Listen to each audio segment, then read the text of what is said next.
नमस्कार मित्रों, हिंदी क्लास में K2IS में आप सभी का हार्दिक स्वागत और अभिनंदन है। हिंदी क्लास आज अलंकारों की लास्ट क्लास होगी और अलंकारों में बेटा हमने बहुत विधिवत पढ़ा हम लोगों ने मिलकर के। पहला अलंकार पढ़ा था शब्दालंकार और शब्दालंकार पर तीन अलंकार मैंने बताए थे, अनुप्रास अलंकार, यमक अलंकार और श्लेष अलंकार। तीनों के बारे में समझाया था, इनके कितने कितने भेद होते हैं, अनुप्रास के कौन कौन से छह का ये सब बताए थे, प्रत्यानुप्रास, छह का अनुप्रास। इसी प्रकार यमक अलंकार के भेद बताए थे और श्लेष अलंकार के भेद बताए थे। फिर शब्दालंकार वहां से खत्म हुआ बेटा, फिर हम लोग आए थे अर्थालंकार पर और अर्थालंकार पर भी मैंने बताया था विद्वानों ने अर्थालंकार के 100 भेद बताए हैं। कितने भेद बताए बेटा? 100 भेद बताए हैं। उन 100 भेदों में से मैंने काफी कुछ आपके सामने लगभग 20 से 21 भेद आपके सामने प्रस्तुत किए थे और उन सबके बारे में एक एक पॉइंट समझाया था। इसके बाद हमने उभयालंकार उठाया था बेटा और उभयालंकार में भी हमने 2 भेद बताए थे, आपका संकर अलंकार, संकर उभयालंकार और संश्लिष्ट उभयालंकार। तो संकर उभयालंकार के 3 भेद बताए मैंने, जो पिछली वीडियो पर पढ़ा चुका हूं। आप लोग देख सकते हैं, डिस्क्रिप्शन पर जाकर देखेंगे, हम लोगों की सभी वीडियो आपको अवेलेबल मिलेंगी। तो संकर उभयालंकार पढ़े थे हम लोगों ने और आज उभयालंकार का दूसरा पार्ट पढ़ेंगे, संश्लिष्ट अलंकार। कौन से बेटा? संश्लिष्ट अलंकार। तो संकर अलंकार के भी 3 भेद बताए थे, क्या थे, कैसे थे, वो सब पीछे देखेंगे आप लोग पिछली वीडियो पर। आज हम लोग पढ़ेंगे संश्लिष्ट अलंकार। ये जो आज का अलंकार है बहुत अच्छा अलंकार है और जो ये आज का अलंकार है पूरे अलंकारों को एक बार रिवाइज करा देता है। तो इसलिए पूरी वीडियो को देखेंगे, पूरी वीडियो देखेंगे तब आपको सब कुछ आपको एक साथ समझ में आ जाएगा। ये अलंकार भी मैं पॉइंट पॉइंट करके आपको समझाऊंगा, समझने का प्रयास करेंगे। बने रहेंगे मेरे साथ पूरी वीडियो पर और हमारे YouTube चैनल K2IS को सब्सक्राइब कर लेंगे ताकि रेगुलर क्लास आपको अवेलेबल होती रहे। हम जो भी पढ़ाएं आपकी समय प्रेजेंट होता रहे। अपने मित्रों के साथ, अपने दोस्तों के साथ शेयर करें और हमारे YouTube चैनल को शेयर करते रहे, सब्सक्राइब भी करें ताकि हम जो पढ़ाएं आपके सामने प्रस्तुत होता रहे। चलते हैं हम लोग क्लास की ओर चलते बेटा। तो हम लोग पढ़ रहे थे उभया अलंकार। क्या पढ़ रहे थे? उभयालंकार। उभयालंकार में एक पार्ट हम लोग पढ़ चुके थे जो कि था संकर उभयालंकार। आज हम लोग पढ़ेंगे संश्लिष्ट अलंकार या संश्लिष्ट उभया अलंकार कह सकते हैं आप लोग। तो संश्लिष्ट अलंकार क्या है? संश्लिष्ट अलंकार आपको बहुत अपनी भाषा, देसी भाषा में समझाई देता हूं। खिचड़ी तो सभी खाते हो, जब पेट में विकार उत्पन्न हो जाते हैं, पेट में गुड़गुड़ाहट होती है तो क्या खाते हो बेटा? खिचड़ी। अच्छा, जब खिचड़ी पकाते हो, डॉक्टर साहब ने बताया खिचड़ी खा लेना भैया। अब खिचड़ी पकाया आपने तो खिचड़ी में डालते का हो मूंग की दाल और चावल। एक बात बताओ, जब खिचड़ी पक जावे और खिचड़ी परोस दी जाए आपको थाल में तो खिचड़ी में चावल अलग दिखते हैं और मूंग की दाल अलग दिखती है। हालांकि आपने बनाया, मिक्सचर किया और चावल और मूंग की दाल को एक साथ पका भी डाला, लेकिन नहीं, चावल अलग दिखेंगे और मूंग की दाल के दाने अलग दिखेंगे। आप चाहें तो उन दोनों को अलग भी कर सकते हैं। हालांकि अलग करने की बात नहीं मैं कह रहा, लेकिन अलग अलग वो दोनों दिखेंगे। अच्छा, जहां अलग अलग दिख जाएं, चावल अलग दिखे, मूंग की दाल अलग दिखे, वही है आपका क्या? संश्लिष्ट अलंकार। क्या बेटा? संश्लिष्ट अलंकार। संश्लिष्ट अलंकार जहां वो चावल और मूंग की दाल अलग अलग दिख रहे थे उसको कह सकते हैं निरपेक्ष सम्मिलन है इनका। क्या कह सकते हैं आप लोग? निरपेक्ष सम्मिलन है। अर्थात एक दूसरे पर मिले तो हैं लेकिन दिल खोल के नहीं मिले हैं। एक अलग, एक की राह अलग है, एक की राह अलग है। एक जा रहा है गंगा नहाने तो दूसरा जा रहा है काटने। मतलब आप समझ गए ना, एक दूसरा पोजीशन पर है, एक दूसरा पोजीशन पर है, अर्थात दोनों अलग अलग परस्पर निरपेक्ष मिले हुए हैं। निरपेक्ष का मतलब एक दूसरे पर मिले तो हैं लेकिन विरोधाभास टाइप के हैं, मतलब एक दूसरे से अलग अलग प्रतीत हो रहे हैं। आप उनको आसानी से देख सकते हो, चावल अलग है, खिचड़ी अलग है। तो जहां चावल और खिचड़ी जैसा मिक्सचर हो वही होता है आपका संश्लिष्ट अलंकार। संश्लिष्ट अलंकार भी कितने प्रकार के होते हैं? 3 भेद होते हैं, 3 टाइप्स होते हैं इसके। कौन कौन से? पहला होता आपका शब्दालंकार, संश्लिष्ट अलंकार।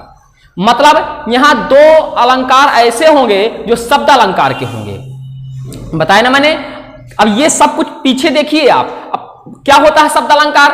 3 प्रकार के होते हैं, मैंने बताया था। जहां शब्दों से शोभा उत्पन्न हो जाए वहां शब्दालंकार होते हैं। पहला होता आपका यमक, अनुप्रास, दूसरा यमक, तीसरा श्लेष, ये शब्दालंकार थे। फिर दूसरा जो आपका संश्लिष्ट अलंकार होता है वो होता अर्थालंकार, संश्लिष्ट अलंकार।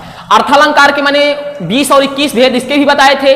इसके बाद जो आज तीसरा अलंकार है वो होगा आपका उभयालंकार संश्लिष्टि अलंकार, अर्थात ये उभय माने दोनों, उभौ, वेद श्रुति उभौ नेत्रौ, जिस प्रकार से अग्नि पुराण की सूक्ति है वेद श्रुति उभौ नेत्रौ, मतलब वेद और श्रुति ये दोनों दो नेत्र होते हैं मानव के, उसी प्रकार ये उभौ मतलब यहां अर्थालंकार भी और शब्द अलंकार भी, ये दोनों अलंकार एक साथ आ जाएंगे जहां, और साथ में होगा क्या, साथ में होगा आपका संश्लिष्टि, तो मतलब ऐसा संश्लिष्टि अलंकार जहां पर अर्थालंकार भी हो और शब्द अलंकार भी हो, जहां दो दो अलंकार आए उभय हो जाए, वही हो गया आपका उभयालंकार संश्लिष्टि अलंकार। तो चलते हैं पहले संश्लिष्टि को, मैंने जब इसे अभी आपको बताया संश्लिष्टि का शाब्दिक अर्थ क्या है, निरपेक्ष मेल।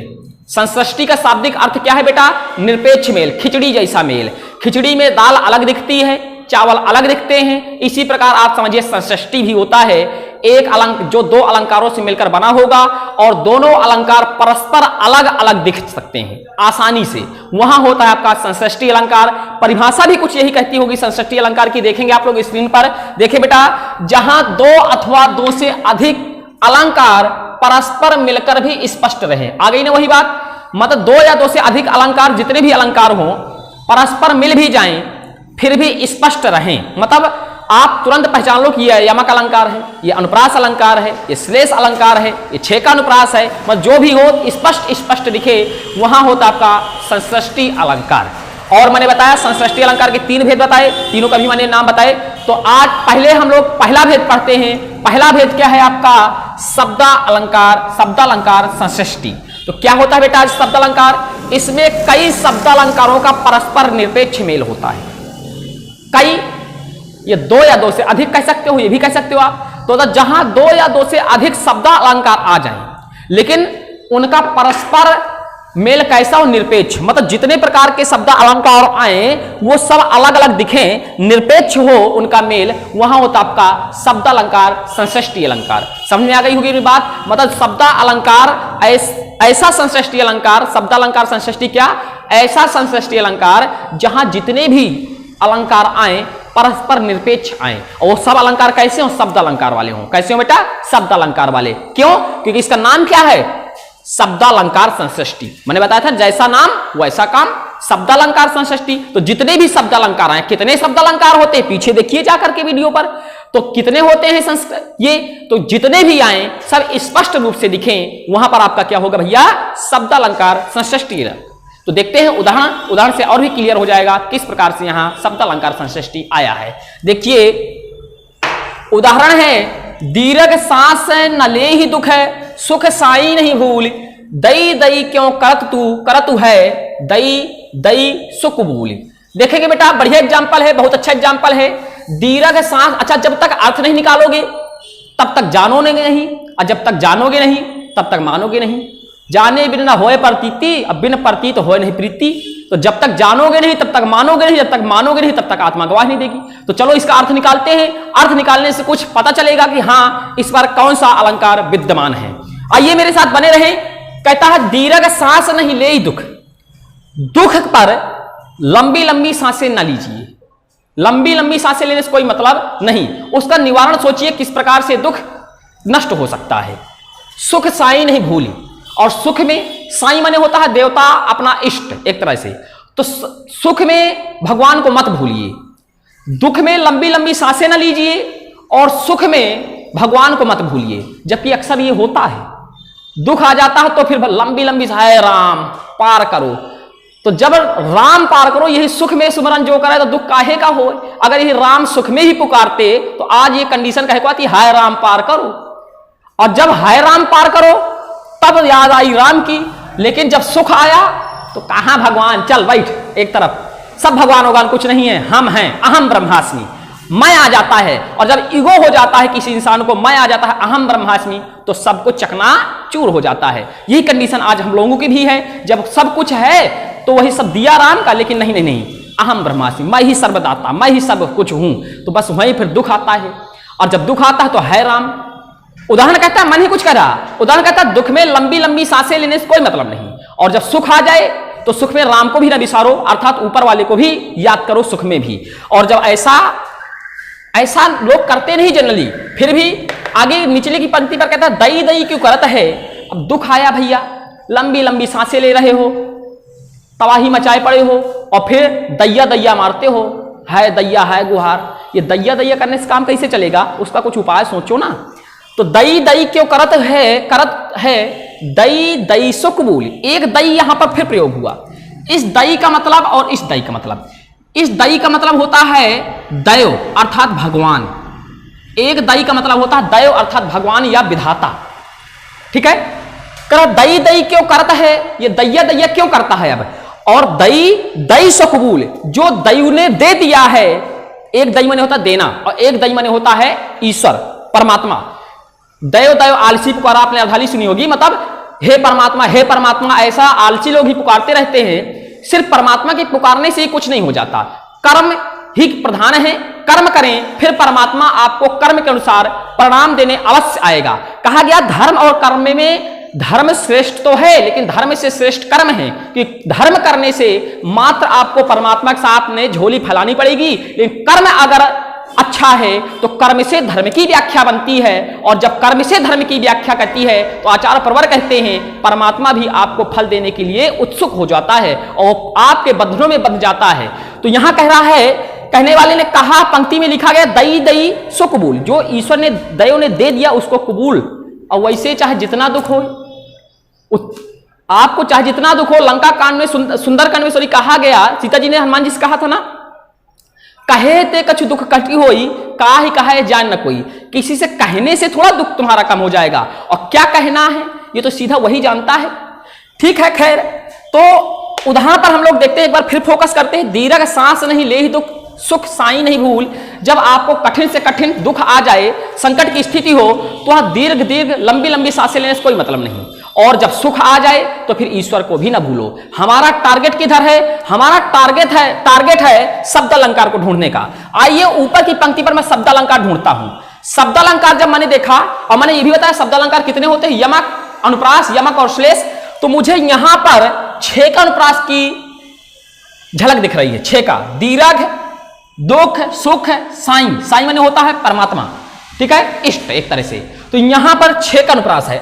अब ये ना पूछ बैठो भैया कि 6 का अनुप्रास क्या होता है सर जी, पीछे जाओ तो 6 का अनुप्रास मिल जाएगा तुम्हें। 6 का अनुप्रास क्या होता है, तो यहां पर 6 का अनुप्रास मुझे दिख रहा है। नीचे मैं देखता हूं, नीचे पर, तो यहां पर मुझे दई दई शब्द में यमक अलंकार दिख रहा है। एक दई का अर्थ है भगवान और एक दई का अर्थ है दे दिया। तो जो ईश्वर ने दे दिया उसको कबूल कीजिए, कबूल में स्वीकार कीजिए। कबूल एक फारसी शब्द है, ठीक है। तो यहां देखेंगे आप लोग, ऊपर की पंक्ति में है 6 का अनुप्रास। कौन सा बेटा, 6 का अनुप्रास। और नीचे की पंक्ति पर है आपका यमक अलंकार। ये 6 का अनुप्रास अलंकार का ही तो भाग होता है।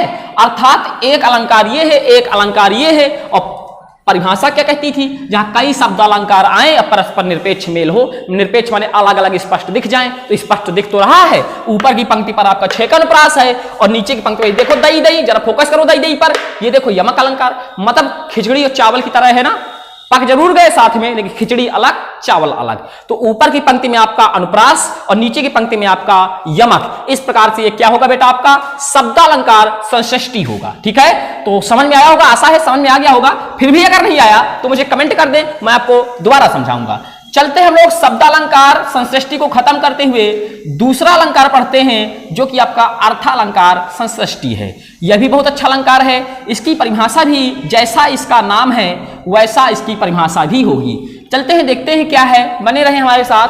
अर्थालंकार संश्लिष्टि क्या बेटा, अर्थालंकार संश्लिष्टि, जहां पर कई अर्थालंकार आए हों और मिल गए हों, लेकिन वही बात आ गई ना, कैसी संश्लिष्टि का मतलब चावल खिचड़ी जैसे अलग अलग दिखें। कई अर्था अलंकार आके एक साथ मिले किसी उदाहरण पर, किसी वाक्य पर, किसी शब्द पर, लेकिन अलग अलग परस्पर निरपेक्ष मिले हों। अच्छा, निरपेक्ष शब्द गणित का शब्द है। निरपेक्ष चाल तो सुना होगा ना आपने, साइंस में भी आता है निरपेक्ष चालें। तो जब निरपेक्ष चाल होता है, जब 2 चालें चलती हैं, परस्पर एक ही दिशा में चले चाहे परस्पर विपरीत दिशा में चले, तो दोनों की चालें आप अलग अलग देख सकते हो। हालांकि समांतर हो तो आप तो भी देख सकते हैं। मतलब जब निरपेक्ष हैं तो निरपेक्ष होता अलग अलग, दोनों अपना अपना स्पष्टी रूप लिए बैठे हों। देखते हैं क्या है अर्थालंकार संश्लिष्टि। इसमें कई अर्थालंकार का परस्पर निरपेक्ष मेल होता है। जैसा मैंने बताया परस्पर निरपेक्ष मेल होता है, मतलब अलग अलग मिले होते हैं, मिले जरूर हैं, अलग अलग बिल्कुल विधिवत दिखेंगे वो। ठीक है, उदाहरण देखते हैं, उदाहरण से और भी क्लियर हो जाएगा अच्छे से। देखिए बेटा, सखी निरौता के कंधे पर डाले बाह, छाह सी अंबर पथ से चली। अच्छा, कौन सा संश्लिष्टि है? अर्थालंकार संश्लिष्टि है, मतलब यहां पर जितने भी अलंकार मिले होंगे सभी अर्थालंकार के होंगे। चलिए जरा फोकस डालिए मेरे साथ यहां पर। छाह सी अंबर पथ, सखी निरौता के कंधे पर डाले बाह, छाह सी, छाह जैसी। क्या तुलना हो रही है क्या? कहीं पर उपमा अलंकार हो रहा है क्या?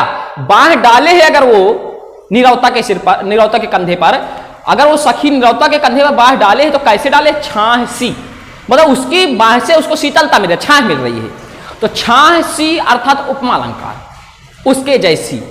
अब कौन श्रेष्ठ कौन कम श्रेष्ठ इससे मतलब नहीं, लेकिन उसके जैसी कहीं ना कहीं तुलना हुई है क्या? तो कौन सा अलंकार बेटा यहां पर?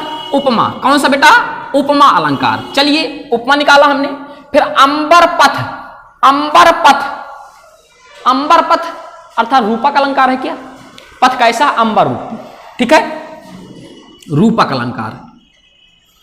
तो यहां पर उपमा अलंकार भी अर्थालंकार का एक भेद होता है, रूपक अलंकार भी अर्थालंकार का एक भेद होता है। तो दो अर्थालंकार आ गए और दोनों स्पष्ट दिख रहे हैं। देखने वालों की आंखों में दोष नहीं होना चाहिए, मेरे कहने का मतलब ये है देखने वालों की आंखों में दोष कि आप उसको पढ़े हों पहले से। अब पता चले वहीं इकट्ठा फुचही में चढ़ने को विचार करें, जड़ा नहीं पता कहां से आए हुआ है, तो कोई मतलब नहीं बेटा भला। तो पीछे जाके देख लो, तब कहीं आगे पहुंचोगे, नहीं तो वहीं बैठे रहोगे चुपचाप।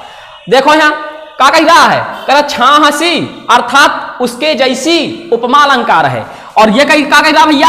कह रहा है अंबर पथ, अंबर पथ रूपी, अंबर या अंबर रूपी पथ, अंबर रूपी, सॉरी अंबर रूपी पथ। तो रूपक आया क्या? दो आपके अर्थालंकार विद्यमान हैं और दोनों खिचड़ी में जो बनाते हो तो चावल और मूंग की दाल अलग अलग दिख रही है ना, तो बस क्या हो गया? अर्थालंकार संश्लिष्टि हो गई। क्या हो गया बेटा? अर्थालंकार संश्लिष्टि हो गई। क्यों? क्योंकि यहां पर अर्थालंकार के दो अलंकार एक साथ, अर्थालंकार के दो अलंकार उसके समाहित हैं और दोनों स्पष्ट रूप से आपको दिख रहे हैं, इसलिए आपका अर्थालंकार संश्लिष्टि कहलाएगी।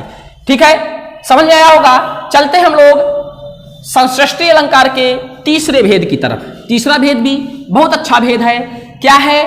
उभयालंकार संश्लिष्टि। मैंने बताया ना भी उभय क्या होता है। उभयनिष्ठ अर्थात कॉमन। जहां पर कौन सा उभय? संश्लिष्टि उभय।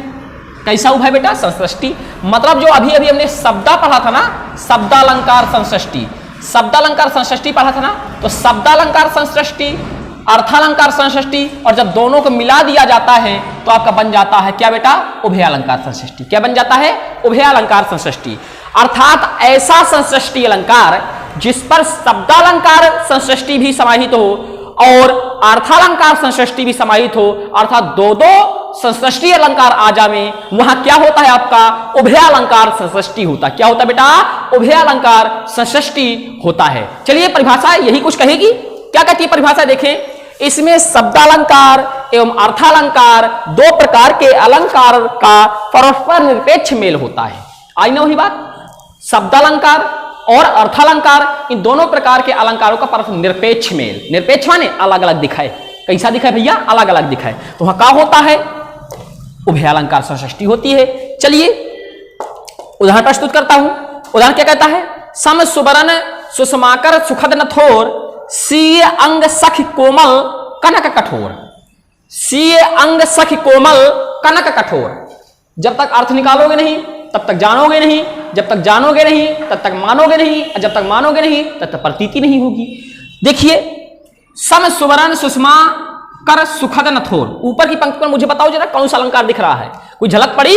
सा सा सा सा कौन सा हो गया? सा की पुनरावृत्ति हो रही है, सा शब्द बार बार आ रहा है, तो कौन सा हुआ बेटा? अनुप्रास। कौन सा हुआ भैया? अनुप्रास। जहां पर किसी शब्द की बार बार पुनरावृत्ति होवे, कोई वर्ण बार बार आवे, वहीं तो होता है अनुप्रास। अब आज ना पता चले का है अनुप्रास, पीछे जाके देखिए तो पता चलेगा का है अनुप्रास। ठीक है, सम सुवर्ण सुवर्ण सुषमाकर सुखद नथोर, सीय अंग सखी कोमल कनक कठोर। यहां पर फोकस करिए जरा। सीय अंग सखी कोमल कनक कठोर, तोड़ दिया मैंने दो भागों में, नीचे की पंक्ति को तोड़ा मैंने। सी अंग सखी कोमल कनक कठोर, बालकंठ की उदाहरण है ये, देखेंगे। सी अंग सखी कोमल, एक सखी कहती है सीता जी के स्वयंवर के समय, सी अंग सखी कोमल, सीता का अंग कोमल है, कनक कठोर।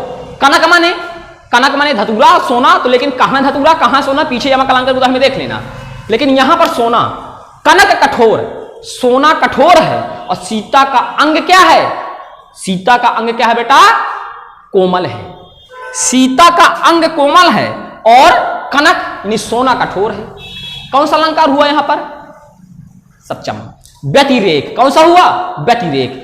जहां उपमेय में उपमान की अपेक्षा कुछ अधिक श्रेष्ठता पाई जाए, जहां उपमेय में उपमान की अपेक्षा कुछ अधिक श्रेष्ठता पाई जाए, वहां होता व्यतिरेक अलंकार। कौन सा बेटा? व्यतिरेक अलंकार। अच्छा, उपमेय क्या है, उपमान क्या है? तो जिसकी उपमा दी जाए वो क्या है? उपमेय। और जिससे उपमा दी जाए वो क्या है? आपका उपमान। तो किसकी उपमा दी जा रही है? सीता के अंग की उपमा दी जा रही है, इसलिए सीता का अंग क्या है आपका? उपमेय।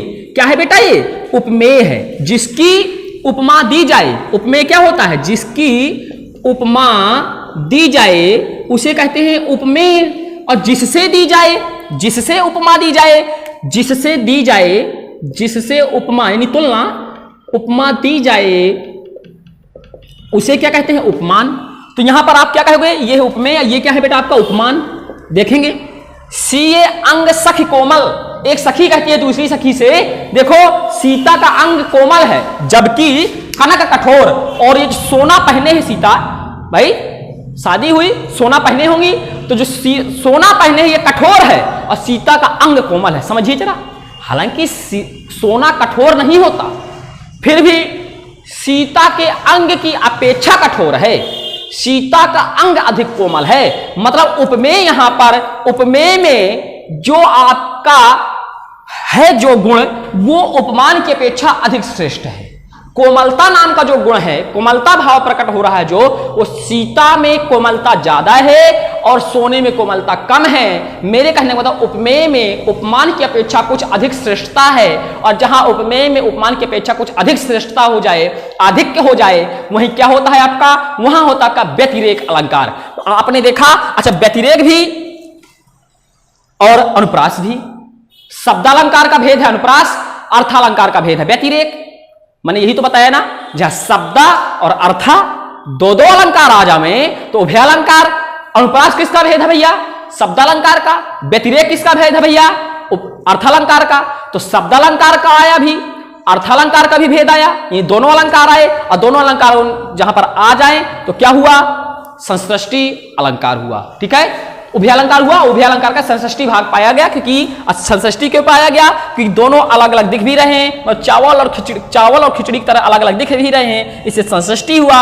और संसृष्टि के साथ साथ उभयालंकार हुआ। उभय क्यों हुआ? क्योंकि दोनों के मिक्सचर है, मतलब उभय है दोनों में। वहां का शब्दालंकार आया, यहाँ का अनुप्रास अलंकार आया, सॉरी वहां का शब्दालंकार आया, यहाँ का अर्थालंकार आया। तो शब्द और अर्थ यानी उभयालंकार हुआ, और संसृष्टि इसलिए हुआ कि अलग अलग भेद भी स्पष्ट नजर आ रहे हैं। तो इस प्रकार से हम लोगों ने इसको उभयालंकार संसृष्टि को भी समाप्त किया, और यहां से अलंकार मेरे द्वारा पूर्णतः खत्म होता है।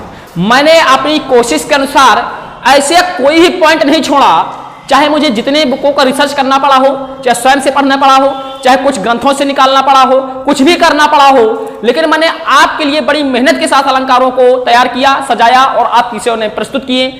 एक बार आपसे निवेदन जरूर करूंगा कि इन पूरे अलंकारों की सीरीज को देख लें।